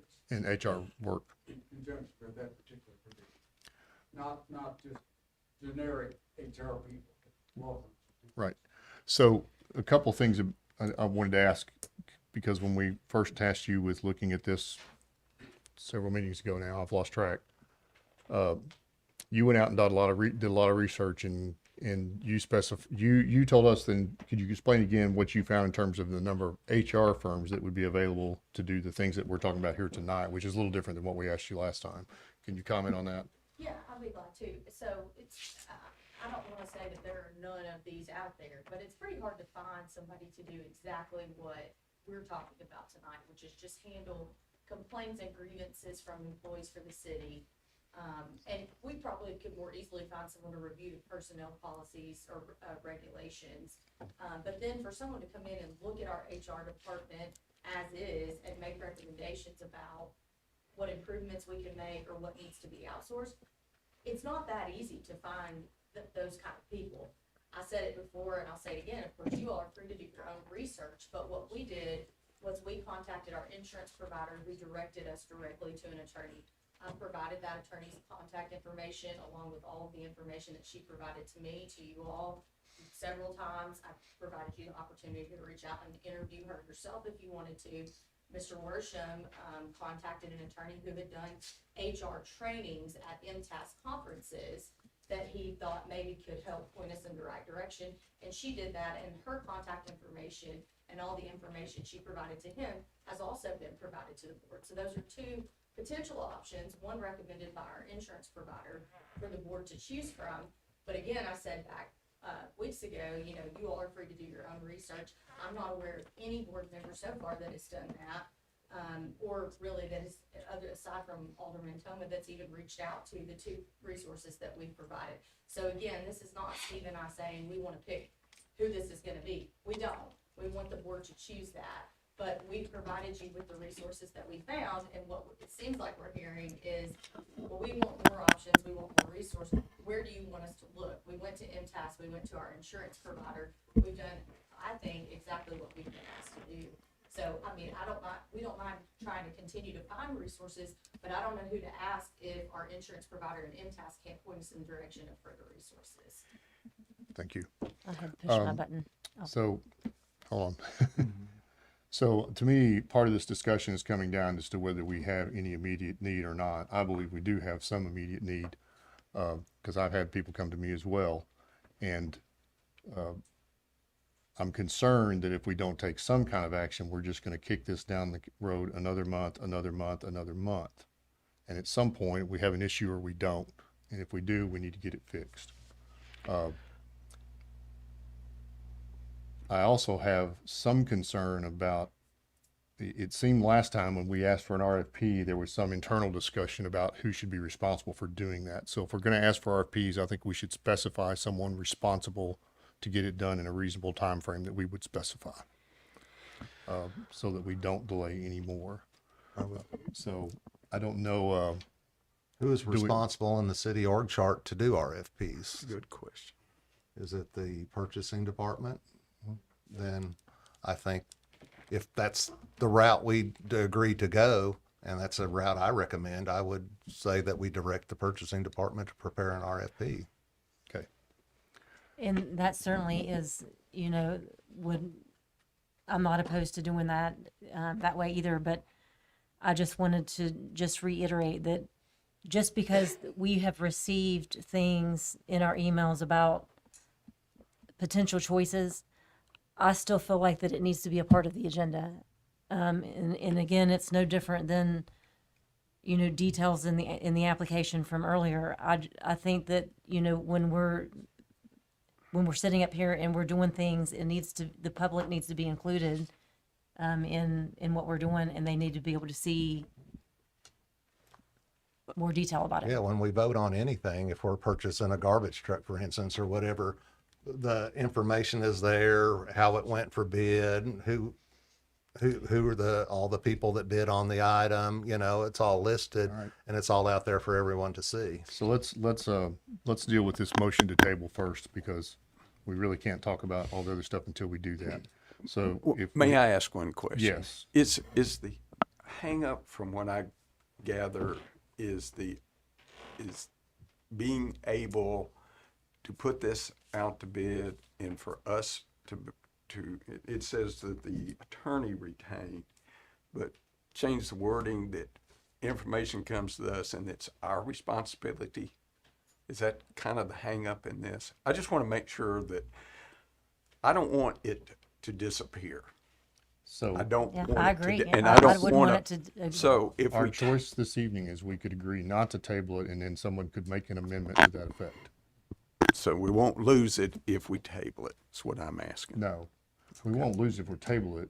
But if Okay. you want, It's brought back up. if you want to have any action on it tonight, then we need to not table it and then make a motion to amend it to what we do want.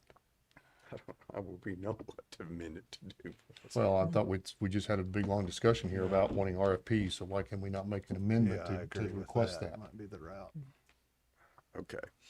So we're making an amendment. Not yet. I'm just Right asking. now, we have a motion on the So I floor have a to motion table. to table it, but if somebody would like to make a motion, to, We could withdraw our motion. I could withdraw my that and second. somebody else could I'll temporarily withdraw my Well, you can always motion. make it again, so. I can if always you- make it Just wanna again. make sure that I'm not. All right, so the motion to table is withdrawn, so we're back to the main motion here. And we're having a discussion whether someone wants to make an attempt to amend this in a way that would satisfy us. I'll So, make a motion, amended motion, and that is to send all this information that we have here to the purchasing department, have them issue an RFP or RFQ, whichever one is proper, for these services. these are all three items. There's three items. Yeah, the three items, Okay. that will be, and like I said, that would be your big start on the RFP right there. Those Right. are the three items that we're asking for. And advertise it out in that manner.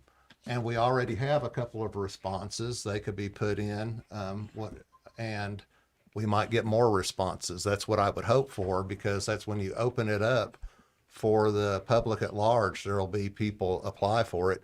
It goes on these services that sends it out to the type of vendors that do this work. So you might be surprised what we get. And maybe we don't get anyone else, but then we would know that.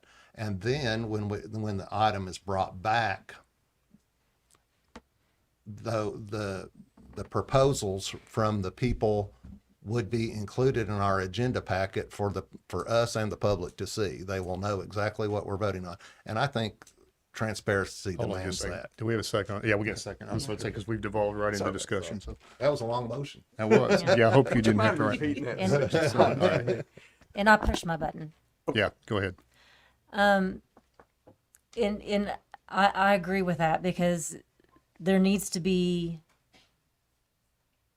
there needs to be more people, the public needs to know what it is that we're doing here. All right, any other discussion?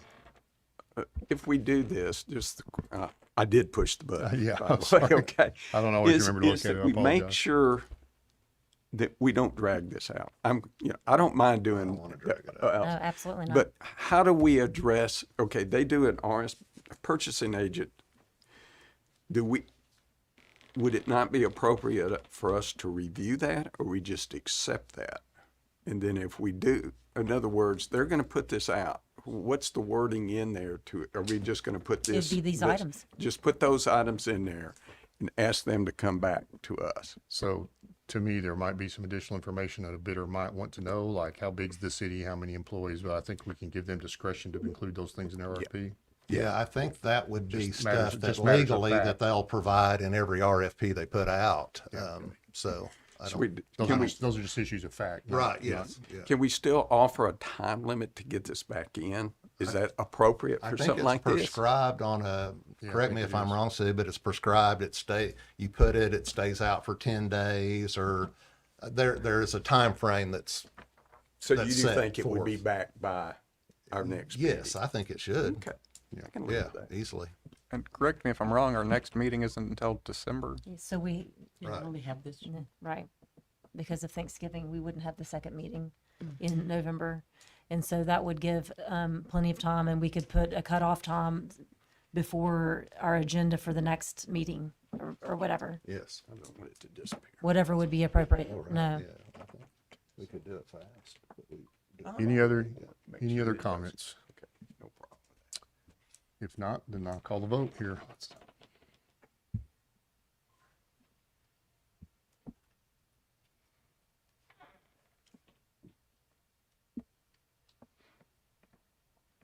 Motion carries 6-1. Next item on our agenda is resolution number 2037, a resolution to amend the personnel regulations pursuant to Title IV, Chapter 1, Section 402 of the Municipal Code of the City of Tullahoma, Tennessee. And I'm going to read this resolution so everyone can know what we're voting on. The resolution reads, whereas the City of Tullahoma seeks to maintain a consistent and uniform set of adopted rules and procedures for the administration of personnel matters, and whereas pursuant to Title IV, Chapter 1, Section 4102 of the Municipal Code of Ordinances of the City of Tullahoma, Tennessee, the Board of Mayor and Aldermen deem it advisable to amend the said chapter by enacting additional provisions thereunto. Now therefore it be resolved by the Board of Mayor and Aldermen of the City of Tullahoma, Tennessee as follows. Section 1, in Chapter 12 of said regulations, discipline and grievance procedures in Section 12.5A thereof, same shall be amended to add paragraph 8 thereto, which shall provide, quote, when an employee has a grievance or a complaint against either a department head or the city administrator, said employee shall have the option of filing same in writing with the person, firm, or entity selected by the Board of Mayor and Aldermen to address said grievances or complaints, and said person, firm, or entity shall then make recommendations to the Board of Mayor and Aldermen for disposition and/or resolution thereof. Section 2 just says that this resolution shall take effect and be at full force from and after its passage, the public welfare requiring. So that's the resolution. Discussion. We have a motion in a second. So, Ms. Wilson. So would this not be premature?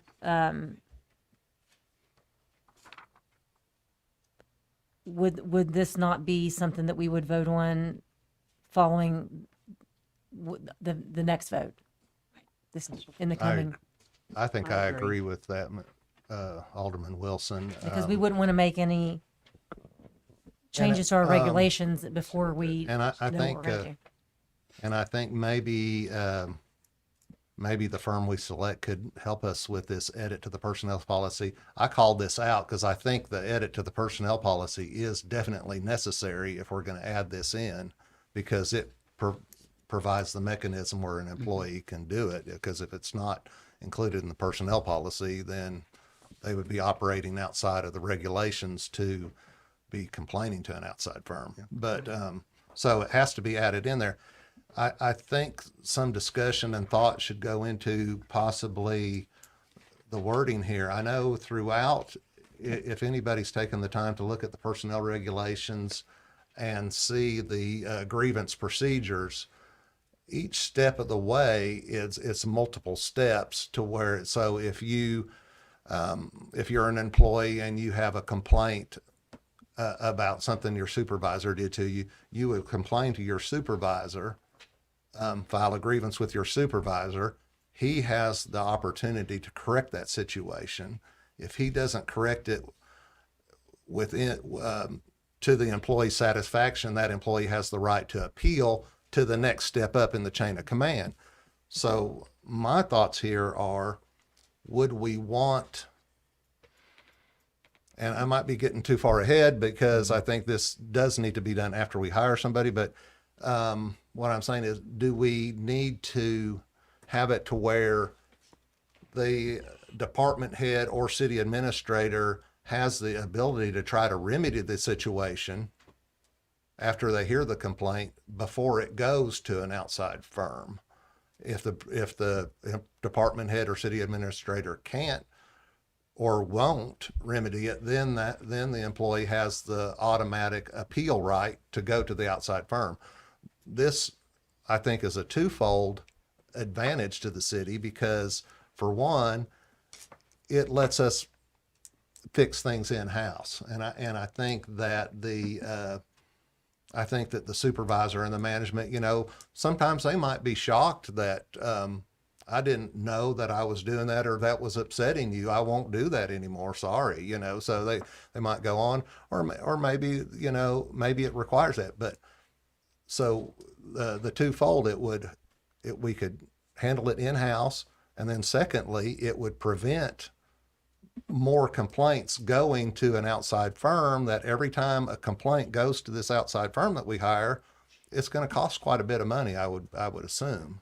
So I think I disagree with you on that. The option, as it reads here right now, it says said employee shall have the option of filing. So they've always got the option. They don't have to do that.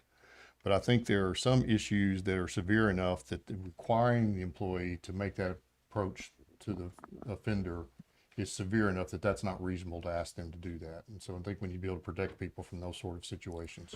Mr. Tolman. Yeah, I think that the word option is important in here. They may get into it and say, I'm upset, like you said, but it might be an opportunity at that time for that individual. Okay, I'm ticked off because he told me to use the shovel or something like that, and that's probably an extreme. But I do think it gives the opportunity both ways is the way I read this. So as far as waiting, right now our policy just has a hole in it. And if we pass it now, we don't have to worry about passing it later. But that's up to the pleasure of the board. If we pass it now and don't have anything in place, it's well, we don't have anything in place now. Right, that's why. But if we pass this and say you can complain to an outside firm, and there is no outside firm for them to complain to, that's why I think it'd be premature. Yeah. Okay. Well, Which is why that I said I think it's premature until we come back about the with the full packet next time. Okay, Mr. Byrd. Yeah. No, I was just gonna echo a little bit of what the mayor said. If the employee has to go to their supervisor first, it might cause employees not to report issues, which is kind of where we're at right now, is that there have been things going on that haven't been reported, and it's built to a head. So having that ability to choose to go to a third party, I think, is a good idea. And also, yes, this might be a little bit premature before we have a firm in place, but I don't think there's anything wrong with setting groundwork for something. If we end up choosing not to bring in a third party, then we could always go back and remove this part, but having it in there wouldn't hurt anything for a future vote. Well, Did you put this I in here? disagree. It hurts because you're putting it in there, and there's nowhere for them to go. I mean, that's what I'm not saying that it won't go. I think it definitely needs to be in there, yes. But I think you need for them to have somewhere to go before you tell them you can go somewhere. Then that would also cause this board to need to hire someone, which is probably a good thing.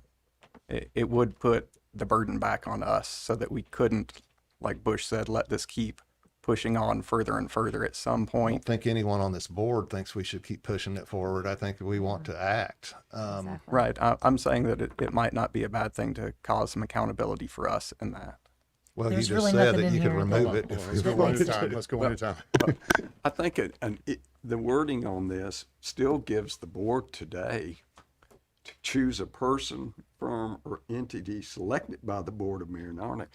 We could temporarily select somebody to fill that now. I think we just wait until But we Well, could. we could do it. At least if we get sidetracked on this thing, it at least I don't gets think somebody. we'll get sidetracked. Well, I hope not, but you know how government works, I've been told. But I think it gives two options. Mr. Quick. I just want to make sure I'm understanding, this is adding paragraph 8, so it's adding number 8 to that, is that correct?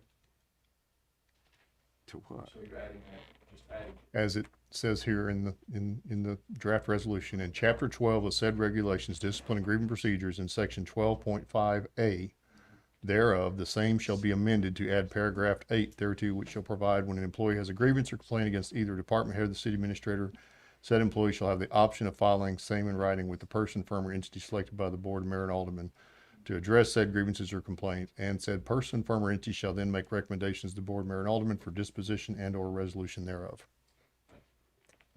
I have my button. Before, in our, right now, I just wanted to correct something that said that we don't have anything now. If a grievance is directed against a department head, the employee has the right to direct a grievance to the city administrator in writing. The city administrator shall fully discuss the grievance with the employee's department head, human resources director, and any other parties deemed relevant by the city administrator. So if there is a concern at this moment regarding the department, if there is something already in our policy that allows Yes. And they would, and the, does 8 conflict with 4? I would think that the new policy would have to say this after, if they didn't feel like they were satisfied by the city administrator, then they would go to the outside firm, but they have to go to the city administrator first. Sort of almost like It's we have currently. It's the current process. This will just add one step at the end, one more recourse for appeal. And all of this to me is the reason why that it seems premature until this needs to be brought back when we look at the other stuff. Yeah, In my opinion, I think it would be almost improper not to wait until we have the way it was laid out before. Well, I'll just say I'm voting no, and it's not because I don't think it needs to be in there. I'm voting no because I think it's not the right time. Or somebody that made this agenda item could remove it, withdraw it and then put it back on for when we are considering that. We We're have a already motion. talking about Yeah, we have a it. motion second already. Mr. Mayor, I'd This- like to make. Yes, sir. I prepared this. Yep. At the direction of some aldermen. And the reason why it directly addresses grievances that people have against the city administrator, which our personnel regulations do not have a provision for at this time. We also had a department, that you can amend this any way you want to, if you want to enact it tonight, but there was some concern about no avenue for the addressing of grievances against the city administrator, which is something we discussed before. Yes. May I ask just one last thing, may I ask the board to do me a favor, would you also consider putting in the personnel policy how grievances that are submitted by the city administrator against the mayor or other aldermen, how that would be addressed as well? Is that something we could put on the board? Well, we're not Something we look at employees. that? Sir? We're not employees. We are paid, but we're not technically an employee. So when you have, how would you put a grievance I'm an against? employee. I know you're an employee. You certainly are an employee. Position's very valuable. My question is, should it be in the personnel policy if the city administrator has a grievance? Where would that grievance be addressed? Just To something to this, consider. for as we're looking hopefully at doing to this third party when we have an opportunity to hire them. So you'll have a direct, that's an employer-employee deal. Well, maybe we are your employer, but My question is the city administrator covered by the personnel regulations? Are they? Okay. Okay, well then I think it should be added in there for him to have that as well. Well, in all of that, you know, is why that I think that it's premature to have that we're voting on this now. It should be brought back when we are voting on the other thing, in my opinion. So do we have any other additional amendments for the item as it's written right now? Or any other additional comments for the item as it's written right now? I think there's a lot of things that we could, Yeah, a lot of ways that we could tweak Do this. we have any right now? Because we're kind of starting to repeat ourselves. a Okay, little bit. one last thing that I'll say, and I won't say anything else, I promise, is I just think that this is needed, but it's not the right time. I don't think we know exactly what the wording of it should be.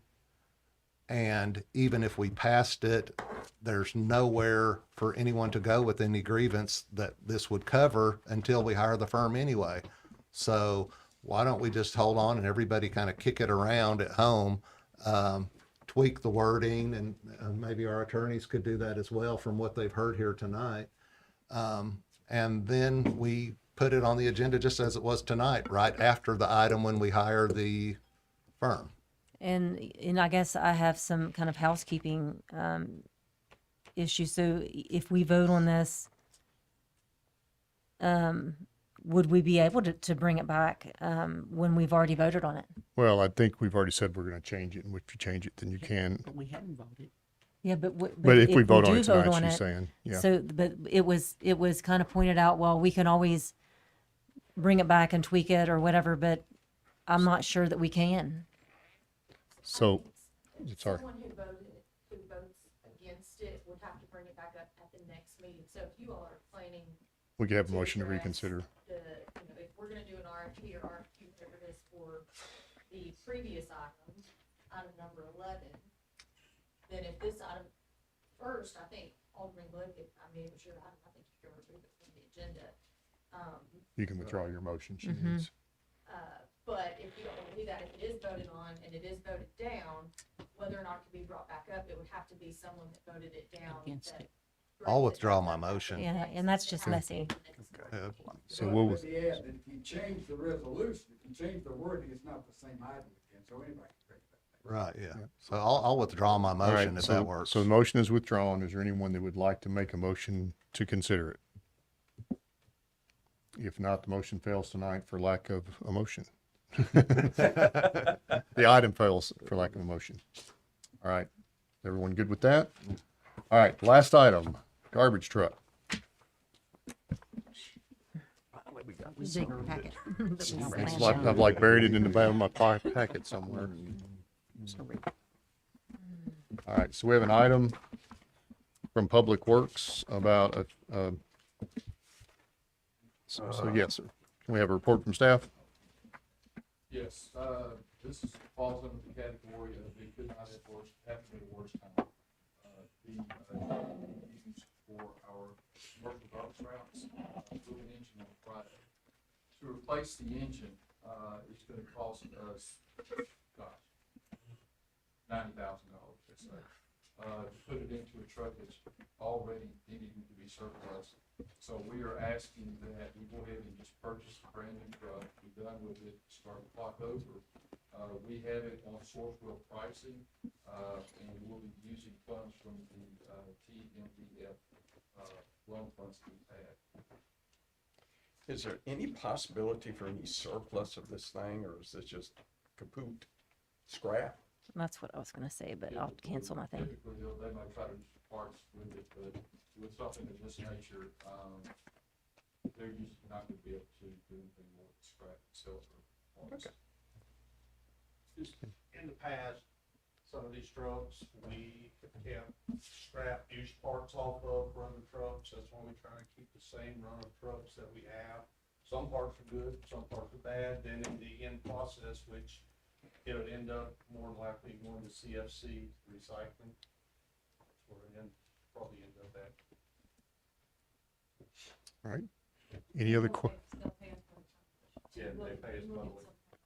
Trust me, I was not planning to be here tonight I to have bet. a $400,000 garbage truck. I was, actually off today, threw this thing together at the last minute. And found out that Appreciate that.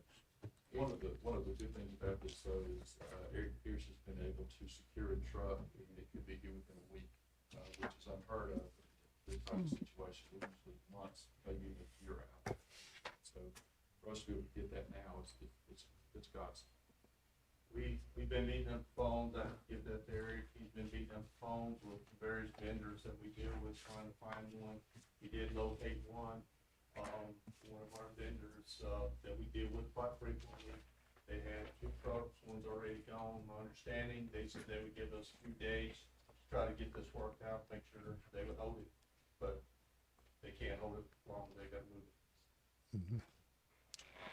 it. I just wanted to make a comment and commend Public Works staff on this. I looked up when we bought the Sidewinder last year. So, yeah, we don't have a motion yet, actually, so, okay. We have a motion. There you go, go ahead. My bad. When we bought the Sidewinder truck last year, it was a several month delivery time and was also about $1,000 more expensive. So a year later, being able to buy a similar truck for a little bit less with a 1 to 2 week delivery time is very impressive. Same thing about metal. Garbage trucks are mostly metal. And the price can easily jump. A week, easy. All right. Any other discussion? There could be a city out there that really, kind of might even be willing to purchase it to put an engine in it. I mean, I'm sure as far as the surplus, I mean, you never know Yeah. if they don't have. garbage routes. Yeah, yes, you're right too. Yeah. Just, we typically try to replace these garbage trucks every 6-7 years. If we try to stretch that, Ford has asked to try to stretch that in the past. I mean, this truck's 8 years old. It's got 15,000, almost 16,000 hours on it. I mean, we've been trying to stretch these as long as we can, but we reached a point where we can't stretch them. We have 6 frontline refuge trucks, so if you base that on every 6 years, you're almost replacing one every year. So, I mean, that's just the nature of the beast. Appreciate all the work y'all do to stretch it out. I think all of our departments do a good job of that, and just take it as it comes. Any other discussion? Let's vote on it then.